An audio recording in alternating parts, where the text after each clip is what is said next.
Salvatore, Lucky, Luciano, one of the most infamous figures in the history of organized crime, was born on November 24, 1897, in Lercara Fritti, a small town in Sicily, Italy. From his early years, Luciano exhibited a combination of street smarts and ambition that would later earn him his notorious nickname, Lucky. In 1906, at the age of 9, Luciano and his family immigrated to the United States in search of a better life. They settled in the crowded and bustling Lower East Side of New York City, a melting pot of various immigrant communities. However, life in the tenements of the Lower East Side was far from the American dream they had envisioned. The Luciano family faced the harsh realities of poverty, overcrowding, and discrimination as they struggled to make ends meet. Growing up in this challenging environment, young Salvatore Luciano was exposed to the allure of street life. He quickly fell into the orbit of neighborhood street gangs, where he learned the ropes of petty crime and survival. His early forays into criminal activities included theft, extortion, and acts of violence, which were part and parcel of the daily life of the neighborhood. Luciano's intelligence and charisma set him apart even in his youth. He displayed a keen ability to organize and lead, which earned him respect among his peers.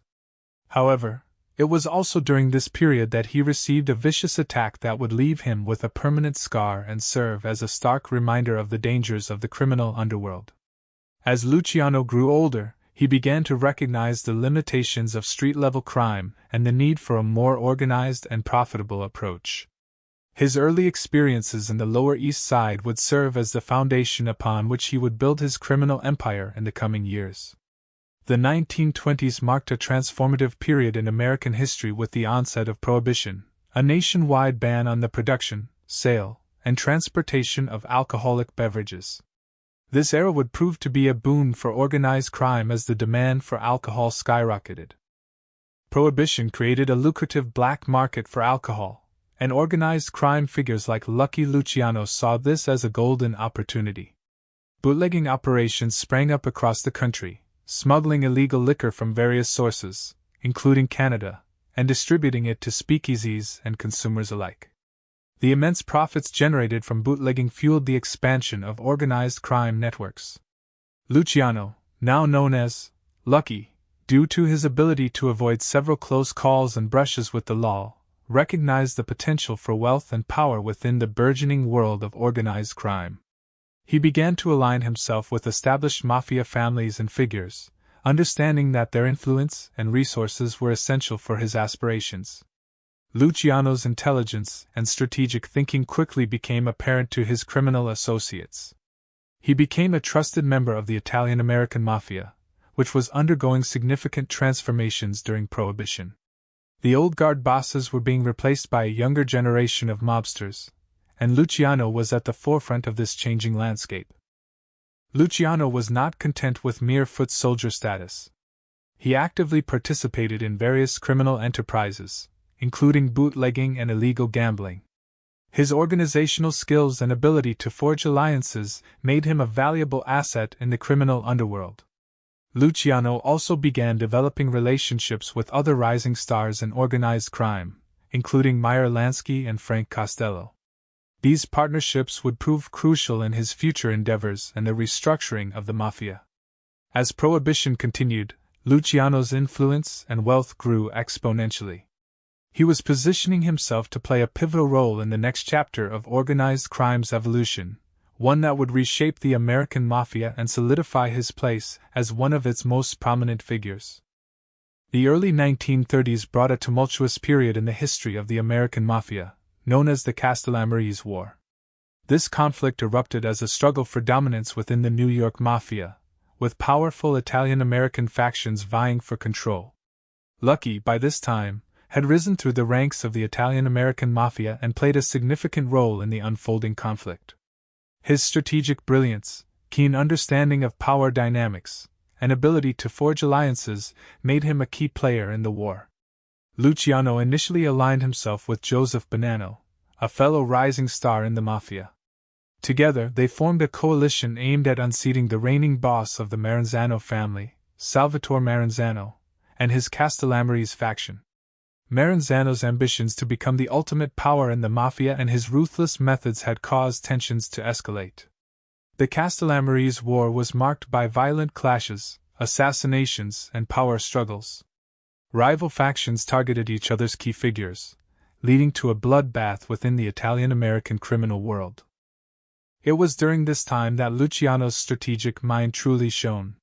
He orchestrated numerous attacks against Maranzano's organization, demonstrating a willingness to use violence to achieve his goals.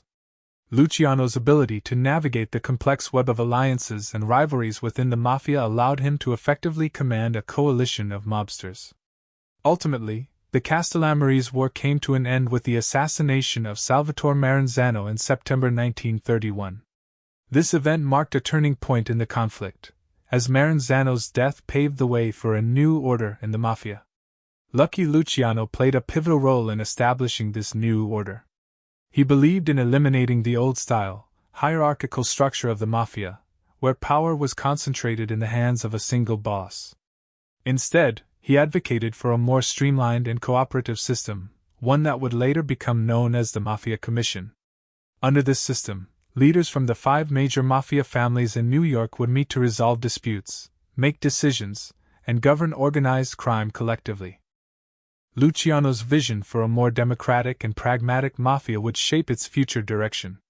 With the Castellamarese War resolved, Lucky Luciano focused on implementing his vision of a more organized and efficient mafia.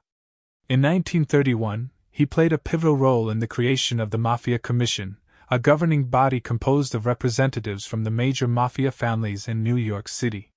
This marked a significant departure from the old hierarchical structure of the mafia. The commission served as a forum for resolving disputes, making important decisions, and coordinating criminal activities on a national level. It was a radical departure from the traditional autocratic leadership style, and Luciano's leadership was instrumental in bringing the other mafia families on board with this new approach. Under Luciano's leadership, the mafia expanded its criminal enterprises beyond traditional Italian-American neighborhoods and into other major American cities. The commission facilitated cooperation and collaboration among the various families, allowing them to work together on large-scale criminal enterprises. Bootlegging during Prohibition had been a lucrative venture, but with the repeal of the 18th Amendment in 1933, the mafia needed to diversify. Luciano oversaw the expansion into new and profitable areas, including illegal gambling, labor unions, and narcotics trafficking. His strategic thinking and ability to forge partnerships ensured that the mafia remained a formidable force in the American underworld. As the mafia's influence continued to grow, Luciano recognized the value of forging alliances beyond the Italian-American criminal community. He began to build connections with other criminal organizations, such as Jewish and Irish gangs, forming what would become known as the National Crime Syndicate. The National Crime Syndicate was a loose network of criminal enterprises that transcended ethnic and regional boundaries. It allowed for greater coordination and collaboration between various organized crime factions, resulting in increased profitability and influence for all involved. Lucky Luciano's leadership and vision played a pivotal role in the establishment and growth of the National Crime Syndicate, forever changing the landscape of organized crime in America. His ability to adapt to changing circumstances and create a more structured criminal enterprise set the stage for the modernization and globalization of organized crime in the United States. By the mid-1930s, Lucky Luciano had risen to the pinnacle of power within the Italian-American mafia, overseeing a network of criminal enterprises that spanned the nation. However, his meteoric rise was about to face a significant setback. In 1936, Luciano was arrested on charges related to compulsory prostitution, a case that would become one of the most infamous in organized crime history. The charges stemmed from his involvement in the management of a prostitution ring. The authorities believed that by targeting him on these charges, they could deal a significant blow to organized crime. Despite his considerable wealth and influence, Luciano was not able to escape the legal dragnet. He was tried, convicted, and sentenced to a lengthy prison term. His arrest marked a turning point in his criminal career, as he would now have to navigate the criminal underworld from behind bars. The legal battle that ensued was a high-profile affair. Luciano's defense team argued vehemently against the charges, claiming that they were part of a conspiracy to dismantle the mafia's power structure. However, the prosecution presented a compelling case, and Luciano was found guilty. His trial sent shockwaves through the criminal underworld. It was a stark reminder that even the most powerful figures in organized crime could be brought to justice. The conviction also had the effect of emboldening law enforcement agencies, which redoubled their efforts to dismantle organized crime networks. Lucky Luciano began serving his sentence at the Clinton Correctional Facility in New York. Despite being behind bars, he continued to exert influence over the mafia and its operations. He maintained communication with his criminal associates, offering guidance and making key decisions regarding the family's activities. Luciano's ability to maintain control from prison showcased his resourcefulness and adaptability. He remained a respected figure within the mafia, and his influence extended beyond prison walls. However, his absence from the streets allowed other mobsters, such as Frank Costello, to rise in prominence and fill the void of leadership. After serving a significant portion of his prison sentence, Lucky Luciano saw an opportunity to secure his release. During World War II, the United States government sought the cooperation of the mafia in protecting the New York waterfront from potential sabotage by enemy agents. Luciano's connections proved invaluable in this regard. In 1946, as a result of his assistance during the war effort, Luciano's sentence was commuted, and he was released from prison. However, there was a catch: he was immediately deported to Italy. This marked the end of his direct involvement in American organized crime. Luciano's exile in Italy was a complex period in his life. While he was far from the center of American organized crime, he remained in contact with criminal associates on both sides of the Atlantic. He continued to provide guidance and direction to his underlings, despite the geographical distance. During this time, Luciano also formed connections with European criminal figures, expanding his influence internationally. He enjoyed a lavish lifestyle, frequented by celebrities, and maintained connections with political and social elites in Italy. One of the most notable events during Luciano's time in exile was the Havana Conference of 1946. Organized by Luciano, this high-profile gathering brought together various American and international crime figures, including Meyer Lansky, Frank Costello, and Albert Anastasia. The conference was significant in that it solidified the connections between American and international criminal enterprises. It also provided an opportunity to discuss various criminal ventures, including drug trafficking, casino operations, and other lucrative endeavors. While the Havana Conference showcased Luciano's ability to wield influence even from afar, it also attracted the attention of law enforcement agencies worldwide. It became clear that he was a major player in the global criminal underworld, and governments on both sides of the Atlantic sought ways to counter his influence. In 1947, after more than a decade in exile, Lucky Luciano saw an opportunity to return to the United States. With the end of World War II, law enforcement agencies were less focused on his activities, and there was a growing desire among his criminal associates to have him back in New York. Luciano's return marked a significant moment in the annals of organized crime. He had been deported to Italy in 1946, but the changing dynamics of the post-war world offered a chance for him to return to the center of the American mafia. His return was shrouded in secrecy and orchestrated with the utmost caution. The circumstances of his deportation had already demonstrated his value to U.S. authorities in matters related to national security. Upon his return, Luciano encountered a transformed landscape within the American mafia. While he was still a respected and revered figure, the power dynamics had shifted during his absence. Frank Costello, often referred to as the Prime Minister of the Underworld, had solidified his position as a key player within the Luciano crime family. Additionally, other mobsters had risen to prominence, reflecting the changing times and the evolution of organized crime.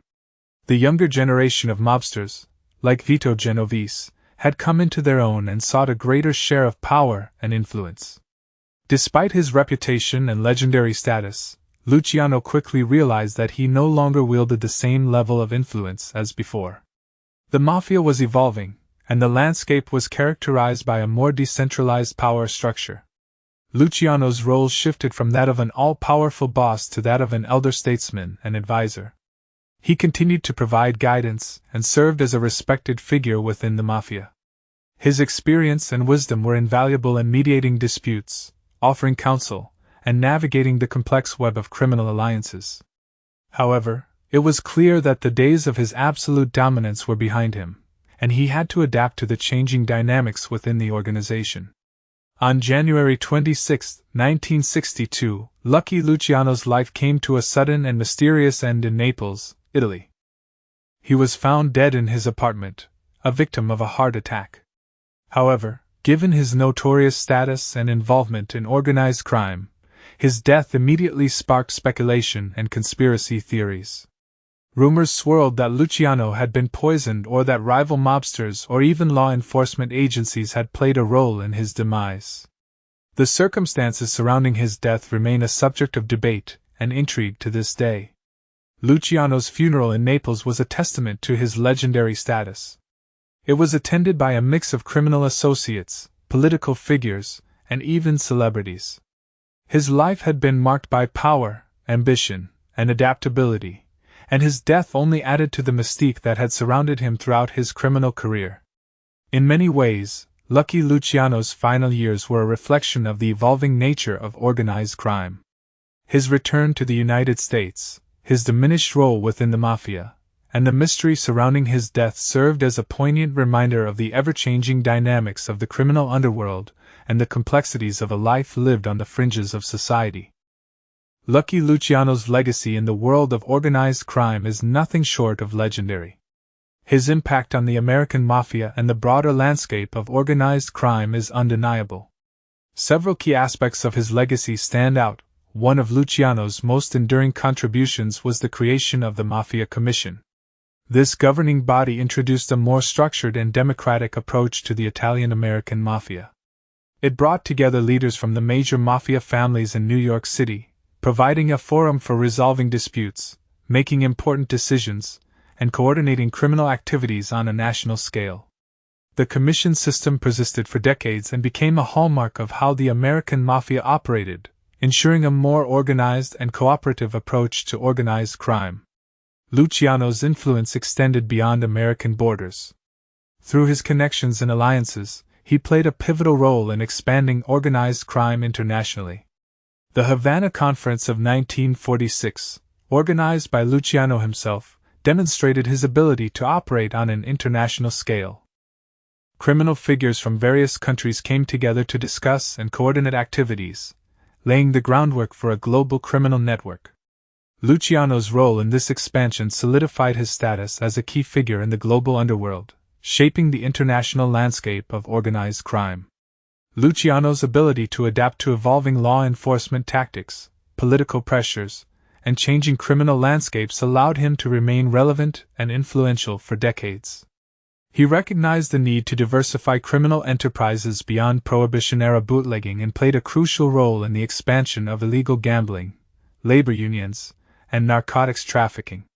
His strategic brilliance and capacity to forge partnerships ensured that the mafia remained a formidable force in the American underworld. Luciano's legacy is a study in complexity. While he was undoubtedly a criminal mastermind and a central figure in organized crime, his influence extended beyond the realm of illegal activities. Several aspects of his complex legacy are worth reflecting upon. Luciano's reach extended to political figures, law enforcement, and high society. His ability to navigate both the criminal and legitimate worlds blurred the lines between the underworld and mainstream society. His connections with influential individuals added layers of intrigue to his story, highlighting the extent of his influence. Luciano's life story has inspired countless books, films, and television shows. His complex personality, strategic brilliance, and the enduring mystery surrounding his life and death continue to captivate the public's imagination. He remains a symbol of organized crime's audacity and ruthlessness, serving as a central character in the lore of the American Mafia. In the annals of organized crime history, Lucky Luciano stands as a towering figure. His legacy serves as a reminder of the enduring allure and dangers of a criminal empire built on power, ambition, and adaptability. While his time at the forefront of organized crime may have passed, the impact of his actions and innovations continues to shape the criminal underworld and the broader cultural fascination with figures like Lucky Luciano.